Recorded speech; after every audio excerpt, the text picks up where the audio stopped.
Bonjour à tous, Parashat Béchalach. Cette semaine, nous allons étudier la Shira. Shabbat Béchalach, c'est la traversée de la mer Rouge. On se rappelle que les enfants d'Israël sont sortis d'Égypte et lorsque, d'après le Midrash, ils se retrouvent devant la mer, il y a eu 4 groupes qui se sont présentés au sein même du peuple d'Israël.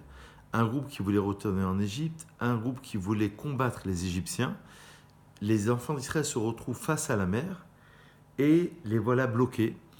Et d'après une version dans le Talmud, dans la Gemara de Sota, à la page 11, il est enseigné que Nachshon ben Aminadav, de la tribu de Yehuda, se jette à la mer, et voici que la mer se divise en 2 ou en 12 d'après une autre version. La Gemara dans Sota nous enseigne que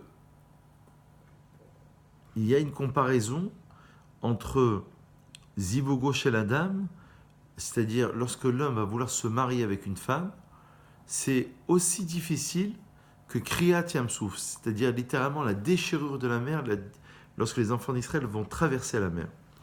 Il y a une autre comparaison très intéressante dans le Talmud, c'est qu'on dit Kashin Mezonotav chez la dame qui est Kriyat Yamsouf. La parnassa de l'homme, c'est-à-dire sa subsistance, c'est aussi difficile que la traversée de la mer. Alors quel est le sens de ces comparaisons ? Pour expliquer la seconde, c'est-à-dire la difficulté de la subsistance de l'homme est comparable à la Kriyat Yamsouf. Quel est le sens de cette comparaison ? Et voilà que les Chachamim expliquent que de la même manière que les enfants d'Israël étaient pratiquement, ils étaient bloqués devant la mer, ils avaient les Égyptiens derrière eux, la mer devant eux, et donc ils n'avaient aucune solution.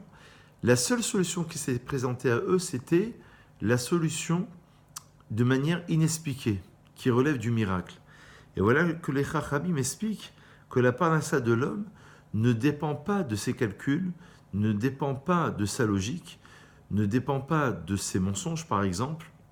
Il va falloir rester honnête, ne pas mentir, ne pas tricher, ne pas voler. Et le résultat dépend d'Hachem.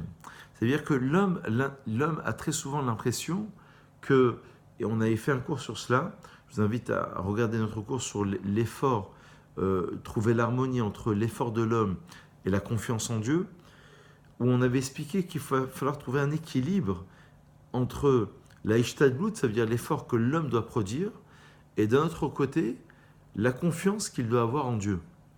Et le Rav Dessler expliquait que, justement, si l'homme en fait trop, c'est la raison pour laquelle dans la paracha, juste après la Shira, la traversée de la mer, on nous parle de la manne, la nourriture céleste qui descendait par miracle d'Hachem.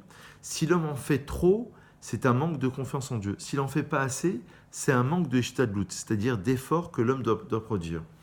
Et voilà que la Kriyat Yamsouf, la traversée de la mer, ne s'explique pas d'une manière logique. C'est d'une manière qui est justement inexpliquée, qui ne dépend pas de la conscience de l'homme. On a exactement la même idée concernant la parnassa. La parnassa, l'homme doit devoir s'acquitter de son devoir. Après la faute d'Adam Arishon, il y a la dimension du travail qui est exercée sur l'homme. Avant la faute d'Adam, il n'y a pas cette dimension-là. Et l'homme doit faire son maximum d'une manière honnête, d'une manière sincère. Et ensuite, c'est Dieu qui va déverser justement ce flot de parnassa. Voilà le sens de la comparaison et la raison pour laquelle la parnassa de l'homme est comparée à la traversée de la mer. Le Maharal de Prague, dans Chidush Agadot sur la Gemara de Sota, explique que pourquoi comparer la traversée de la mer avec le mariage ? Le mariage, c'est quoi ? C'est unir deux personnalités qui viennent très souvent de deux cultures différentes, de deux natures différentes. Il va falloir les unir. Le Maharal d'expliquer que la déchirure de la mer, la traversée de la mer, c'est diviser une entité qui est semblable, qui est identique, chose qui est dans la logique impossible. Et donc, c'est la raison pour laquelle, d'après le Maharal, on explique qu'il y a une comparaison entre se marier et traverser la mer. De la même manière que traverser la mer, c'est quelque chose qui relève du miracle, c'est les marla minateva, c'est au-delà de la nature, au-delà du sechel, au-delà de l'intellect, parce qu'on ne peut pas diviser quelque chose qui est uni. Eh bien, dans le sens contraire, dans le sens inverse, il sera très difficile d'unir deux choses qui sont justement différentes. Voilà l'explication de ces deux passages talmudiques. Pour conclure, le Ramchal, le Ramoshe Chaim Lusato explique dans Otzrot à Ramchal, et il cite le Zohar, que lorsque les enfants d'Israël ont traversé la mer, ils ont perçu la fin des temps.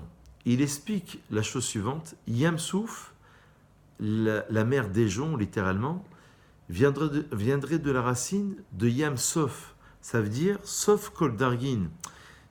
Ils aperçoivent la fin des temps, pas seulement Souf, mais dans le sens de Sof, dans le sens de la fin. C'est-à-dire qu'ils vont traverser le temps, ils vont déchirer le temps, d'où le terme de Créat Yam Souf, la déchirure, non pas la traversée, mais la déchirure du temps. C'est-à-dire qu'ils vont traverser l'histoire et ils vont comprendre le sens que l'on peut donner à l'histoire. Donc voilà une des dimensions que l'on peut donner à cette traversée de la mer.